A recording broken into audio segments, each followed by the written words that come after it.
Coming to you from the Forge of Freedom studio in the heart of America.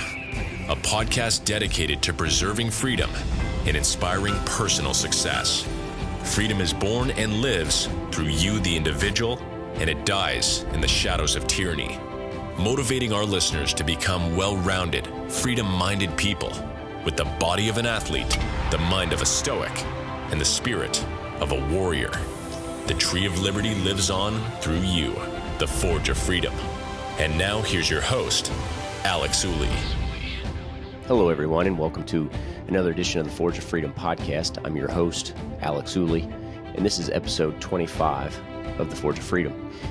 Today, we will be discussing a chapter from F.A. Hayek's book, The Road to Serfdom, where he discusses the natural tendency for the worst among us to seek positions of power.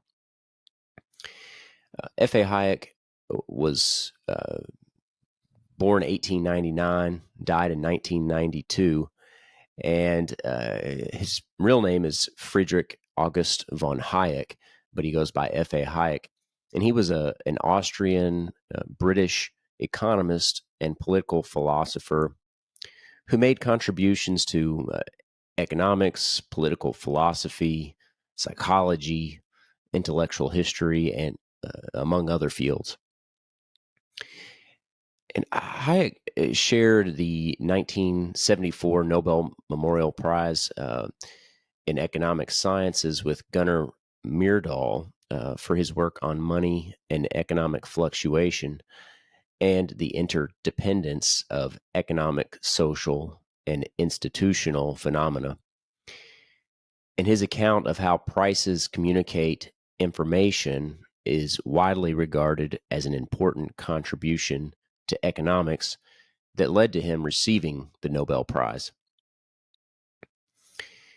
And during his teenage years, Hayek fought in World War I, and he later said that his experience, coupled with his desire to help avoid the mistakes that led to war, drew him into economics. He earned a doctoral degree in law in 1921 and political science in 1923 from the University of Vienna. And he subsequently lived and worked in Austria, Great Britain, the United States, and Germany, and he became a British citizen in 1938. His academic life was mostly spent at the London School of Economics and later at the University of Chicago and the University of Freiburg. And he is widely considered a major contributor to the Austrian School of Economics. And between 1940 and 1943, Hayek wrote The Road to Serfdom, and in it, he wrote a chapter about why the worst people tend to rise to power. And that's what we're going to get into today.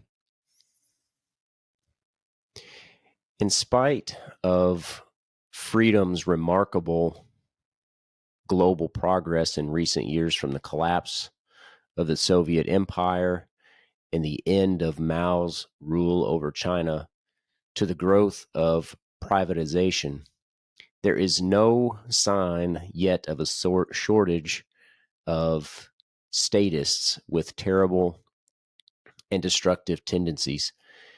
The best explanation of why and how such people get into positions of power is still found in Why the Worst Get on Top, which is a chapter 10, in fact, of F.A. Hayek's masterpiece, The Road to Serfdom, the book for which he's probably most well known. When Hayek released his best-known book in 1944, the world was captivated by the notion of socialist central planning. While almost everyone in Europe and America decried the brutality of Nazism, fascism, and communism, public opinion was being shaped and molded by an academic class which held that these excesses of socialism were avoidable exceptions. If only we could make sure that the right people were in charge, these intellectuals argued that the iron fist will dissolve into a velvet glove. And in chapter 10 of Friedrich Hayek's Road to Serfdom, Why the Worst Get on Top, Hayek delves into the perilous nature of planned economies, offering a fresh perspective on the rise of totalitarian leaders to power. Hayek's insights in this chapter go beyond economic concerns as he explores the fundamental essence of power itself. Specifically, he examines how dictators are able to ascend to power and manipulate entire populations into absolute despotism. Excuse me. What makes Hayek's warnings in this chapter particularly interesting and captivating is that they were written during a time when the world was grappling with the aftermath of World War II, trying to comprehend the atrocities committed by Hitler and the Third Reich. Hayek's insights were profoundly relevant in that context. And the world was determined to prevent the unleashing of such evil on civilization ever again. However, as Hayek cautioned, it is not enough to ensure that good individuals are elected to positions of authority. It is crucial to reject totalitarianism in all its forms: economic, political, social, and beyond. So in this chapter, Hayek gets into three reasons why the worst among us tend to rise to power. And he says that history has shown that the most notorious dictators did not rise to power by chance. It wasn't just bad luck. In this chapter, Hayek elucidates why the most despicable individuals consistently manage to acquire political power, and, to echo Lord Acton's famous quote, why absolute power always corrupts absolutely.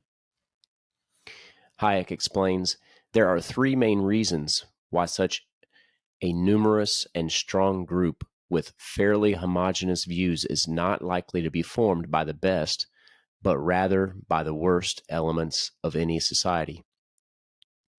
By our standards, the principles on which such a group would be selected will be almost entirely negative. Addressing the first reason, Hayek says, in the first instance, it is probably true that, in general, the higher the education and intelligence of individuals become, the more their views and tastes are differentiated and the less likely they are to agree on a particular hierarchy of values. It is a corollary of this that if we wish to find a high degree of uniformity and similarity of outlook, we have to descend to the regions of lower moral and intellectual standards, where the more primitive and common instincts and tastes prevail. This observation is especially applicable to pre-Nazi Germany. Following the devastation of the German economy in the aftermath of World War I, economic hardship became the common thread that united all Germans. Despite lacking commonalities in other aspects, this shared experience significantly impacted the daily lives of the German population. Hayek goes on to explain, it is the lowest common denominator that brings together the largest number of people. After the hyperinflation of the Weimar Republic, the economic struggles became a unifying force. Additionally, the notion of a shared German identity served as the basis for a propaganda campaign that aimed to unite the German people under one cause, the Third Reich. And the second reason Hayek presents is as follows. And he says, here comes in the second negative principle of selection. He will be able to obtain the support of all the docile and gullible, who have no strong convictions of their own, but are prepared to accept a ready-made system of values if it is only drummed into their ears sufficiently loudly and frequently. It will be those whose vague and imperfectly formed ideas are easily swayed and whose passions and emotions are readily aroused, who will thus swell the ranks of the totalitarian party. The German populace, exhausted and ravaged by the consequences of World War I, longed for prosperity and stability.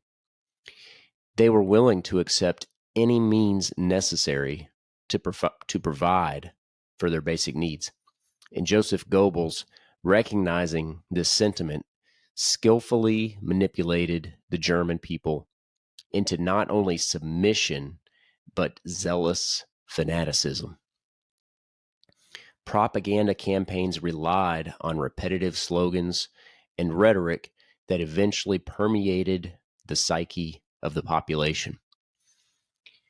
The genius of the Third Reich's propaganda lay in its ability to channel the frustrations and the anger of the German people towards a common enemy. And this leads us to Hayek's third reason for the rise of the worst individuals. He says, the third and perhaps most important negative element of selection enters. It seems to be almost a law of human nature that it is easier for people to agree on a negative program, on the hatred of an enemy, on the envy of those better off, than on any positive task. The contrast between the we and the they, the common fight against those outside the group, seems to be an essential ingredient in any creed which solidly knit together a group for common action. It is consequently always employed by those who seek not merely support of a policy, but the unreserved allegiance of huge masses. The German people were angry, weary, and frustrated with their circumstances. Blaming the nations responsible for Germany's reparation payments proved insufficient since the country lacked the means to address the issue, and consequently the enemy became anyone who differed from the majority. While Hitler's abhorrence for the Jewish population is well known, they were not the sole targets.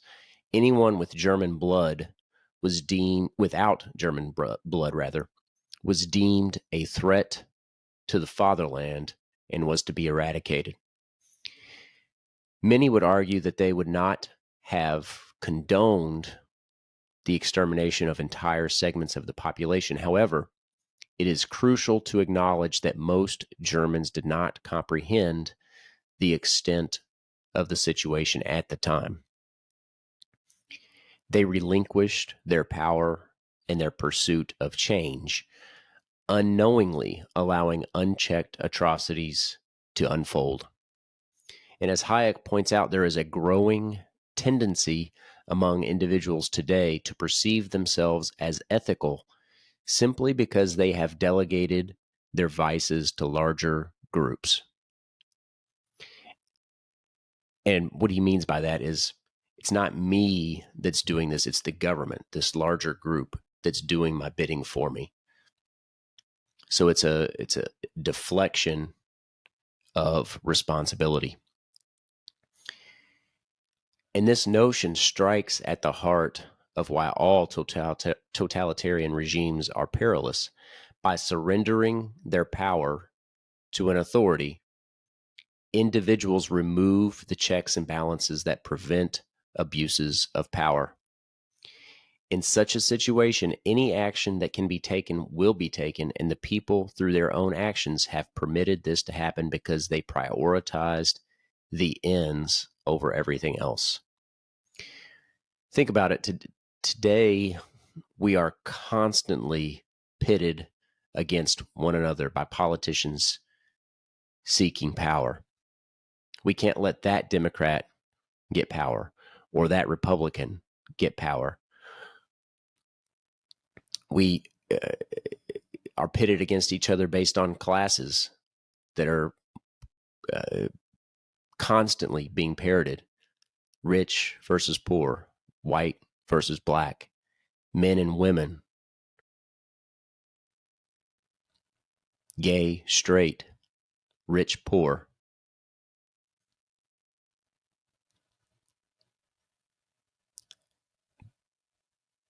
We are constantly used as pawns, pitted against each other for the elevation of political power. The Hobbesian war of all against all that Thomas Hobbes envisioned in a society without government is actually perpetrated and cultivated by government and those seeking power. Hayek explains it is even more the outcome of the fact that in order to achieve their end, collectivists must create power over men wielded by other men of a magnitude never before known, and that their success will depend on the extent to which they achieve such power. Power and the competitive system is the only system designed to minimize, by decentralization, the power exercised by man over man. Brutality of epic proportions is seldom a platform on which politicians are elected. If the German people had known what would transpire under the Third Reich, it is doubtful that the majority would have complied. Yet it is easy to make such judgments with the benefit of hindsight. Those who respect others, who leave other people alone, and who want to be left alone themselves, apply elsewhere, namely for productive jobs in the private sector. The bigger government gets, the more the worst get on top of it.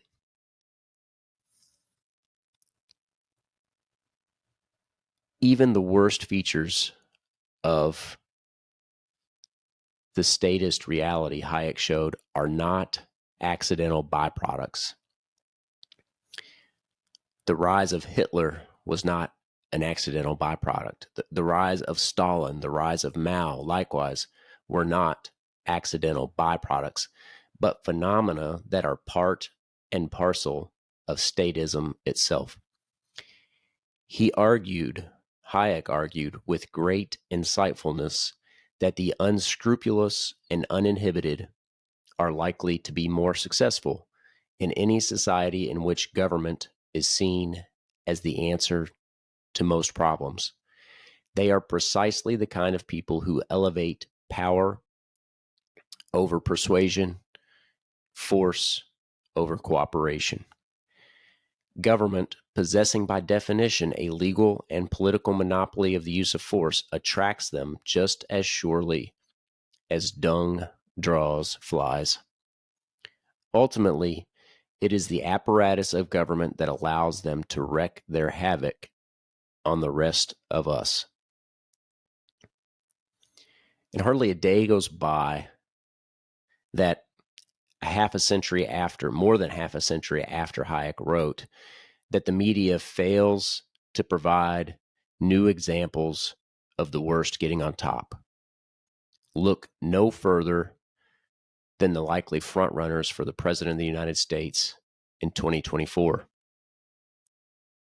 As individuals, how can we ensure that we do not allow history to repeat itself? How can we resist the temptation in the face of economic uncertainty or external threats? The answer lies in constant vigilance.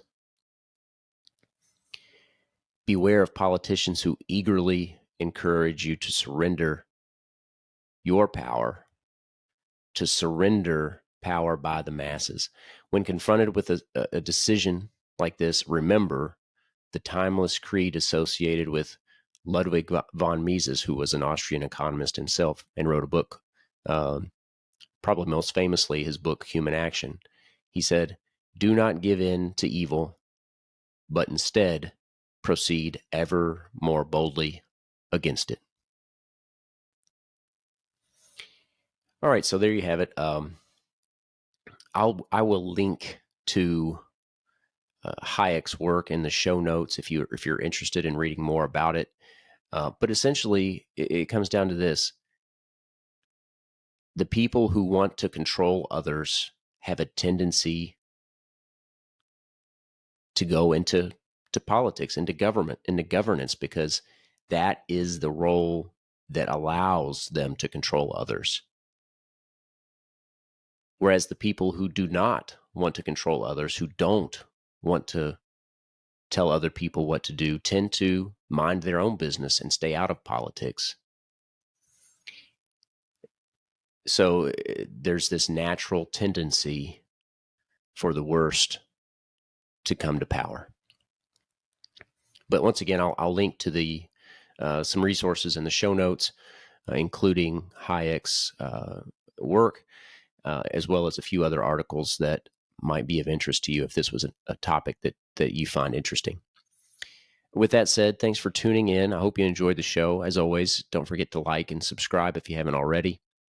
Tomorrow for Monday Gun Day, we will be discussing an update with respect to, as a follow-up, with respect to the ATF final rule on pistol braces. I'll have Mike back on the show to discuss some news that came up this week, actually, since we posted the show last week, with respect to a challenge to the final rule in the Fifth Circuit Court of Appeals.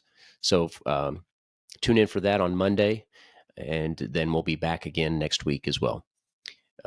Until then, remember, you are the Forge of Freedom.